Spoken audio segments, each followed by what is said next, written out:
Assalamualaikum warahmatullahi wabarakatuh. Kembali lagi di channel aku, Utin Fatma. Nah, gimana nih persiapan teman-teman dalam menghadapi tes SKD tahun 2021? Karena teman-teman semakin mantep ya. Terus udah gitu jangan lupa selalu belajar, jaga kesehatan, dan jangan lupa berdoa. Nah, untuk videoku kali ini aku mau bahas, mau sharing gitulah teman-teman ya, cara-cara menyelesaikan soal TIU ya teman-teman. Jadi buat teman-teman yang baru bergabung di channel aku, jangan lupa untuk subscribe agar teman-teman tidak ketinggalan info-info terbaru dari channel aku. Dan jangan lupa untuk share ke teman-teman yang lain, share ke sosial media agar channel aku lebih banyak manfaatnya untuk orang lain. Kita simak terus ya videonya sampai habis, stay tune terus. Berikut soalnya ya teman-teman. 25% ditambah 2,5 pangkat 2 dikurang 2 1/2 dikurang 0,75 pangkat 2 dibagi 4,5. Nah, berikut pilihan jawabannya. Kita lihat penyelesaiannya ya teman-teman. Jawabannya itu yang dia teman-teman. Nah, berikut aku ketik ya teman-teman untuk cara penyelesaiannya supaya teman-teman lebih gampang untuk ngebacanya ketimbang tulis-tulisan tangan gitu ya. Nah, di sini kan terdiri dari beberapa jenis bilangan ya. Di sini ada bilangan persen, ada bilangan desimal, ada bilangan pecahan. Nah, jadi kita samain semua ya teman-teman ke bilangan desimal. Nah, setelah itu kita operasikan yang ini ya, yang dalam kurung dulu ya teman-teman. Jadi 0,25 ditambah 2,5 hasilnya 2,75. Begitu juga 2,5 dikurang 0,75 berarti 1,75. Terus kita pangkatkan. Lalu di sini ingat sifat aljabar yang ini ya teman-teman. Ini operasi aljabarnya. Nah, dari situlah didapatkan langkah dari 2,75 kuadrat dikurang 1,75 kuadrat. Sebenarnya sih bisa aja teman-teman 2,75 itu dikalikan dan 1,75 itu dikalikan dengan 1,75 gitu ya teman-teman, dikuadratin. Tapi cara itu agak memakan waktu ya teman-teman. Jadi lebih mudahnya yang seperti ini. Jadi kita cukup mengoperasikan penjumlahan dan pengurangannya sehingga didapat 4,5 kali 1 dibagi 4,5. Jadi jawabannya adalah 1. Untuk soal selanjutnya di sini ditanya nilai X yang memenuhi persamaan berikut ini. Nah, berikut persamaannya 4/X+2 ditambah 2/X-3 sama dengan 12/X² min X min 6. Pilihan jawabannya A2, B 1/2, C 3/2, D 1/3, E 1/3. Jawabannya itu yang D ya teman-teman, 1/3. Nah, berikut cara penyelesaiannya. Kita kalikan dengan penyebutnya yaitu X+2 dan X-3. Nah, kita operasikan ya teman-teman. Jadi dikali 4X, 4 kali min 3 min 12, 2 kali X 2X, 2 kali 2 4 sama dengan 12. Lalu kita operasikan 4X, kita satuin yang X dengan X, 4X ditambah 2X 6X, min 12 ditambah 4 jadi min 8 sama dengan 12. Lalu kita pindah ruaskan nih min 8-nya jadi plus 8 ya. Jadi 6X sama dengan 20. Lalu berarti didapatlah X itu 20/6. Kita sederhanakan jadi 32/6 atau kita bisa kecilkan lagi ya. Kita bagi 2 jadi 3 1/3. Soal selanjutnya, Zahra meminjam uang di bank sebesar Rp4.600.000 dengan bunga 6% per tahun. Uang tersebut diangsur selama 4 tahun yang dibayarkan setiap 3 bulan sekali. Berapakah uang yang harus dibayarkan setiap 1 kali angsuran? Berikut pilihan jawabannya. A 340.000, B 356.500, C 465.000, D 125.000, E 355.000. Jawabannya yang B. Berikut cara penyelesaiannya. Kita cari bunga per tahunnya dulu yaitu 6% per tahun ya teman-teman. Jadi 6/100 dikali 4.600.000. Nah, berarti bunga per tahunnya itu 276.000. Kalau 4 tahun berarti dikalikan 4, 1.104.000.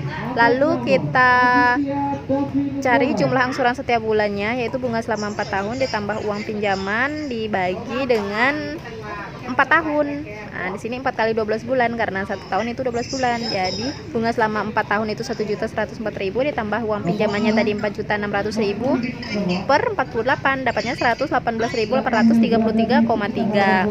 Lalu selanjutnya kan setiap angsurannya itu setiap 3 bulan sekali, tinggal dikaliin 3 aja. Jadi Totalnya 356.499,9 atau dibulatin 356.500.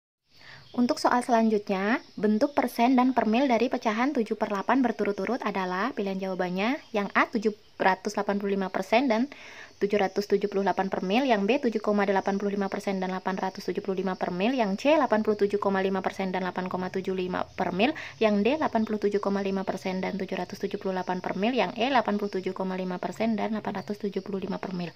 Berikut cara penyelesaiannya. Penyelesaiannya yaitu yang persen kita jadikan per 100, kalau yang per mil kita jadikan per 1000. Jadi 7/8 itu dikali berapa supaya penyebutnya itu jadi 100. Nah, dikali 12,5 ya. Jadi pembilangnya juga dikalikan yang sama, 7 dikali 12,5. Jadi hasilnya 87,5 per 100 atau 87,5%. Begitu juga yang per mil, yaitu penyebutnya dikalikan berapa supaya bisa per 1000, itu dikalikan 125. Jadi penyebutnya juga sama, dikalikan dengan 125. 875 per 1000. Jadi 875 per mil. Jawabannya yang E ya teman-teman. Soal selanjutnya, himpunan penyelesaian dari persamaan berikut ini adalah 2x plus 1 per x plus 3 sama dengan 2x min 1 per x min 1. Pilihan jawabannya yang A 3/2, B 1/3, D min 1/3, E min 1, yang C tak hingga. Berikut cara penyelesaiannya. Jadi kita kalikan silang ya teman-teman. 2x plus 1 dikali x min 1. Lalu yang selanjutnya x plus 3 dikalikan 2x min 1. Lalu kita operasikan. Didapatlah 2x kuadrat min 2x plus x min 1 sama dengan 2x kuadrat min x plus 6x min 3. Lalu setelah itu yang kita ini yang variabelnya sama, kita ini jumlahin 2x kuadrat itu kan min 2x plus x, jadinya min x min 1. Begitu juga yang ruas kanan, 2x kuadrat plus min x ditambah 6x hasilnya 5x min 3. Setelah itu kita pisahin nih bilangan yang bervariabel di ruas kiri dan konstanta di sebelah kanan ya teman-teman. Jadi yang bervariabel yang dari ruas kanan itu yang plus jadi minus, yang ini ya nilainya plus jadi minus semua. Begitu juga yang ruas kiri kita pindahin ke sebelah kanan itu jadi plus ya teman-teman. Jadi didapatlah 2x kuadrat min 2x min x min 5x. Lalu yang ruas kanan min 3 plus 1, kita operasikan aja. Didapatlah konstantanya min 2 dan variabelnya min 6x, karena 2x kuadrat dikurang 2x habis ya teman-teman. Jadi tersisa min x dengan min 5x. Lalu setelah itu x itu min 2 per min 6, pembagian antara minus dibagi minus itu hasilnya positif ya teman-teman. Jadi positif 2/6. Nah, jika kita sederhanain didapatlah 1/3. Jadi jawabannya yang B. Soal selanjutnya, Ibu Ratna ingin akan membeli tepung untuk keperluan membuat kue. Satu bungkus tepung memiliki tara 0,5 kg dengan berat kotor 2 kg.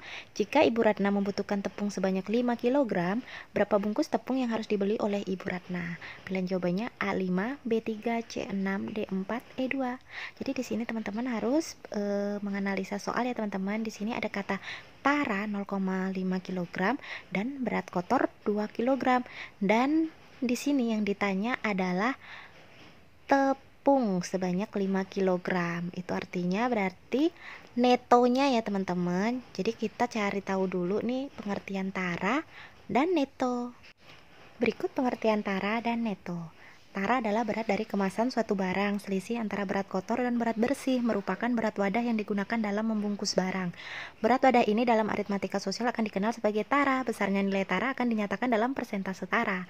Lalu pengertian neto, untuk berat suatu barang setelah dikurangi dengan kemasannya akan disebut dengan neto. Jadi bila ada sebuah karung yang berisi beras, maka yang dinamakan berat bersih atau neto adalah berat beras itu sendiri. Neto merupakan berat bersih dari suatu produk. Dalam pengertian neto, berat wadah tidak ikut masuk dalam hitungan. Berikut penyelesaiannya. Neto setiap bungkus adalah berat kotor dikurangin tara, yaitu 2 kilo dikurang 0,5 kilo, jadi 1,5 kilo. Nah, tepung yang dibutuhkan oleh Bu Ratna adalah 5 kg. Jadi Bu Ratna memang harus membeli 4 bungkus tepung. Nah, sedangkan dalam satu bungkus tepung itu berat netonya adalah 1,5 kg. Jadi 4 bungkus tepung itu berat bersihnya adalah 6 kg. Jadi jawabannya yang C, 6 kilo ya teman-teman. Jadi di sini teman-teman sebelum menjawab soal memang harus benar-benar menganalisa dulu soalnya. Jadi harus benar hati-hati. Soal selanjutnya, perbandingan atau rasio antara pegawai laki-laki dan perempuan di dalam sebuah kantor adalah 8:7. Di antara yang berikut ini, manakah yang tidak mungkin merupakan jumlah pegawai di kantor tersebut? A. 15, B. 75, C. 85, D. 90, E. 105. Berikut penyelesaiannya. Jumlah pegawai yang mungkin adalah yang bisa dibagi dengan jumlah perbandingannya, yaitu 8 tambah 7 sama dengan 15. Jadi yang tidak mungkin adalah 85, karena bukan kelipatan 15. Jadi jawabannya yang C, 85 ya teman-teman. Soal selanjutnya, tentukan nilai modus dari data berikut ini. Berikut datanya ya teman-teman. Nah, untuk pilihan jawabannya, yang A8, B6, C7, D9, E5. Berikut cara penyelesaiannya ya teman-teman. Jadi kita ketahui dulu apa itu pengertian dari modus. Modus adalah nilai yang paling sering muncul atau nilai dengan frekuensi paling tinggi. Jadi teman-teman tinggal dibuat aja tabelnya. Misalnya nilai 5 itu ada berapa kali gitu ya, frekuensinya sebanyak 5 kali dari deret tadi ya. Nilai 6 itu sebanyak 3 kali, 7 2 kali, 8 5 kali, 9 7 kali. Jadi modus dari data tersebut adalah nilai 9, karena nilai 9 adalah yang memiliki frekuensi paling banyak atau paling sering muncul. Seperti halnya modus ke ya begitulah ya. Soal selanjutnya, bagaimanakah hubungan nilai A dan nilai B pada persamaan 3A plus 61 sama dengan 115 dan 2B kuadrat plus 16 sama dengan 88? Pilihan jawabannya yang A, B sama dengan A, B, 2B sama dengan A, C, 3A kurang dari 2B, yang D, B sama dengan 1/3A, yang E, 1/A sama dengan B. Soal-soal seperti ini paling sering keluar di tes CPNS ya teman-teman. Kita lihat cara penyelesaiannya. Berikut cara penyelesaiannya. Kita menentukan masing-masing dari nilai A dan nilai B. Kita ambil dari persamaan A. 3A ditambah 61 sama dengan 115. 61 kita pindah ruas ke kanan ya teman-teman. Positif jadi negatif. Jadi 3A sama dengan 115 dikurang 61. 3A sama dengan 54 ya teman-teman. Jadi A 54 dibagi 3, didapatlah hasil A sama dengan 18. Nah, untuk menentukan nilai B-nya, kita masukkan persamaan 2B kuadrat ditambah 16 sama dengan 88. 2B kuadrat, jadi yang konstantannya kita pindah ruas ke sebelah kanan ya. 16 itu positif jadi negatif. Jadi didapatlah 2B kuadrat sama dengan 72.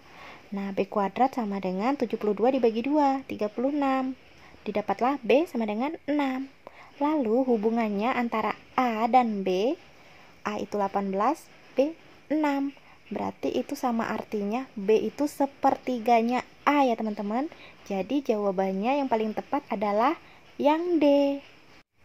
Soal selanjutnya, dalam suatu komunitas musik yang terdiri dari 100 orang, terdapat 3 jenis musik yang disukai, yaitu pop, jazz, dan rock.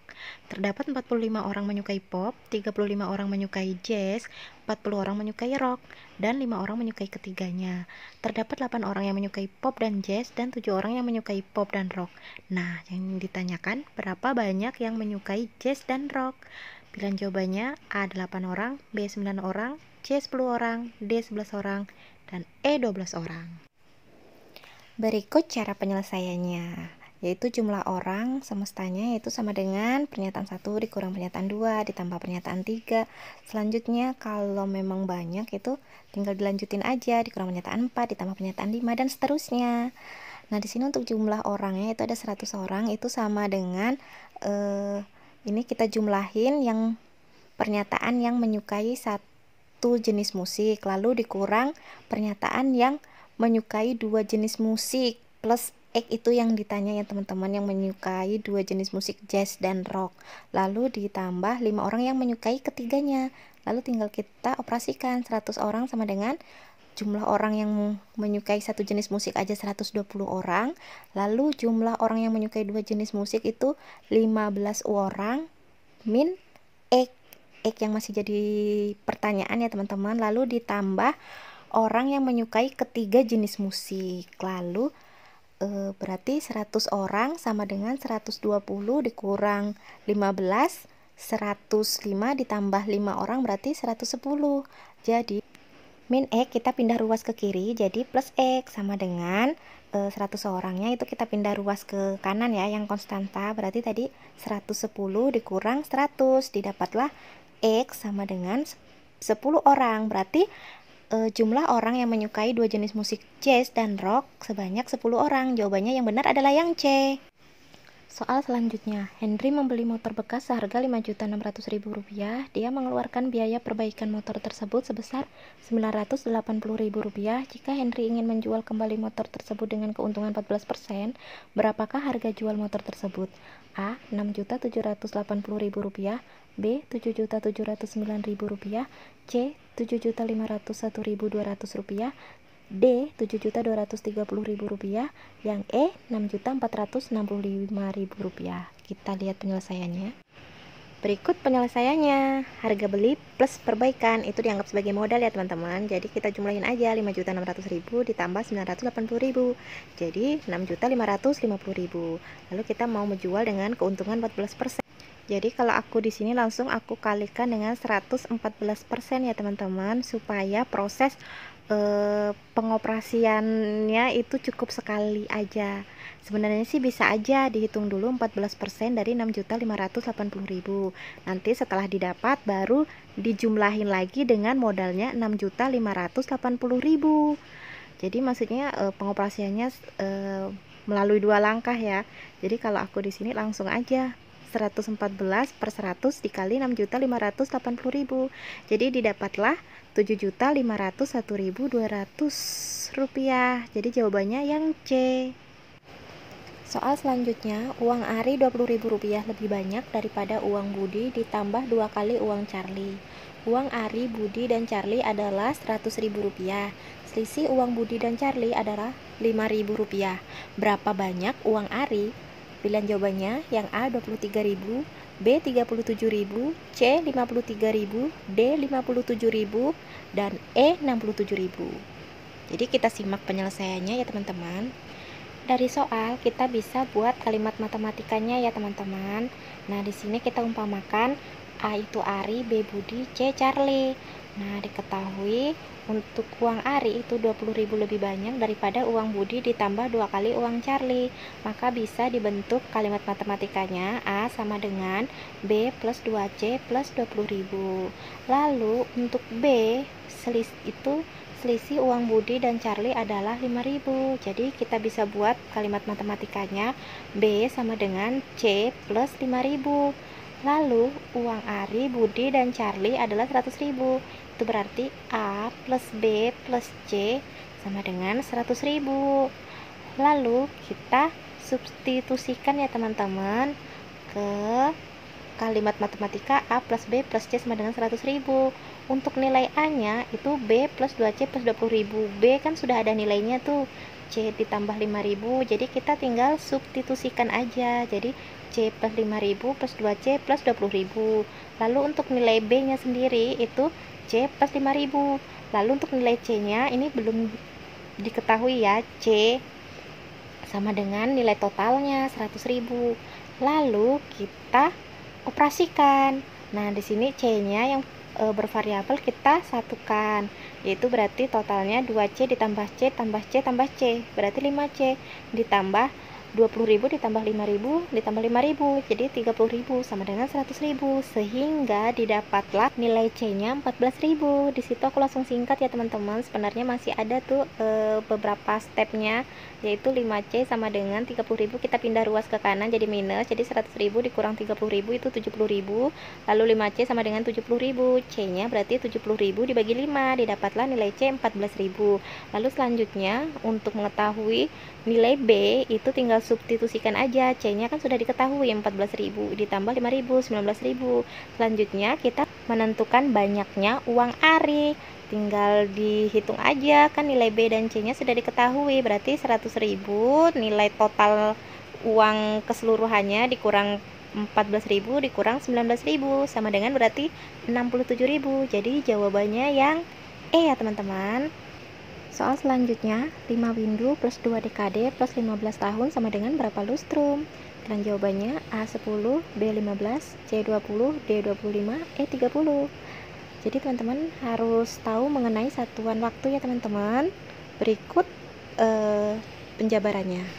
Jadi satu lustrum itu adalah 5 tahun, satu windu itu 8 tahun, satu dekade itu 10 tahun. Jadi kalau 5 windu itu berarti 5 kali 8 40 tahun, 2 dekade itu berarti 20 tahun.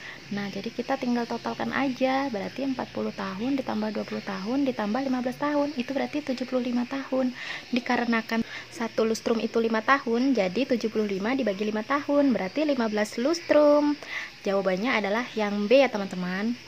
Soal selanjutnya, 2 karung terigu yang masing-masing beratnya 15 kg dan 25 kg. Pada masing-masing karung terjadi penyusutan 2% dan 2,4%. Jika kedua karung digabung, maka persentase penyusutan seluruhnya adalah pilihan jawabannya yang A 2,15%, yang B 2,25%, yang C 2,75%, yang D 3,15%, yang E 3,5%. Kita lihat penyelesaiannya ya. Kita cari dulu berat penyusutan dari masing-masing karung, yaitu karung yang pertama 2% ya, dari 15 kg berarti 0,3 kg. Karung yang kedua 2,4% kali 25 kg, itu berarti 0,6 kg. Nah jadi total penyusutannya yaitu berarti 0,9 kg ya teman-teman. Nah sehingga kita cari lagi persentasenya setelah kita ketahui kilogram penyusutannya, lalu kita persentasekan lagi ya teman-teman. Berarti 0,9 dibagi jumlah total masing-masing berat karung tuh ya teman-teman, berarti 0,9 dibagi 15 ditambah 25 dikali 100%, karena yang dicari adalah persen per 100. Didapatlah 0,9 per 40 dikali 100%, jadi hasilnya 2,25%. Jawabannya yang B ya. Soal selanjutnya, untuk mengetahui tingkat pemahaman siswa terhadap mata pelajaran ilmu pengetahuan alam, seorang guru mengadakan ulangan setelah pembelajaran materi satu bab berakhir. Nah, berikut pernyataan-pernyataannya. Firman memiliki nilai 6 poin tidak lebih besar daripada Tita dan tidak lebih kecil daripada Hanun. Selanjutnya, Citra memiliki nilai 13 poin tidak lebih kecil daripada Firman. Yang ketiga, Obit memiliki nilai 9 poin tidak lebih besar daripada Firman, tetapi 3 poin lebih kecil daripada Hanun. Nah, berapakah nilai ulangan IPA milik Hanun? Jadi teman-teman di sini udah bisa ya ngelihat ya. Dari pernyataan ketiga itu sebenarnya sudah jelas ya teman-teman nih. Obit memiliki nilai 9 poin nggak lebih besar daripada Firman, berarti dia lebih kecil dari Firman ya, 9 poin. Tetapi Obit ini nilainya 3 poin lebih kecil daripada Hanun. Jadi Hanun ini nilainya 3 poin lebih besar dari Obit. Tinggal ditambahin aja 9 ditambah 3 poin berarti nilainya Hanun. Jadi didapatlah 12. Kita cari pilihan jawabannya ya teman-teman. Berarti yang B ya, 12 poin lebih kecil daripada, tapi ini dia bandingkan ke nilai Tita. Kita cek lagi. Dari pernyataan 1 itu sudah jelas bahwa Firman memiliki nilai 6 poin tidak lebih besar daripada Tita. Berarti poinnya itu lebih kecil dari Tita ya, tetapi tidak lebih kecil daripada Hanun. Berarti Firman itu nilai poinnya itu di atas Hanun dan di bawah Tita. Di sini berarti sudah jelas kalau Tita itu nilai poinnya itu yang tertinggi ya teman-teman. Itu misalnya kalau teman-teman emang mau ngecek aja, tetapi di sini juga kan di pilihan jawaban yang menyatakan 12 itu hanya satu pilihan, tanpa mengecek pun itu sudah pasti jawabannya sudah benar ya teman-teman. Sekian pembahasan mengenai contoh-contoh soal prediksi tes SKD tahun 2021. Nah, buat teman-teman, aku saranin selalu belajar soal-soal yang hot ya, HOTS, yaitu Higher Order Thinking dan Skill. Yang berarti soal-soal tersebut memang harus dikerjakan dengan kemampuan analisis tinggi. Nah, dari situ kan kita jadi tidak hanya kita tahu jawabannya ini terkadang memang soal-soal tersebut harus perlu analisis lagi ya teman-teman ya. Jadi aku harap teman-teman tahun ini teman-teman lolos tes SKD. Amin, amin ya rabbal alamin. Sekian videoku kali ini. Thank you for watching and see you the next video. Bye.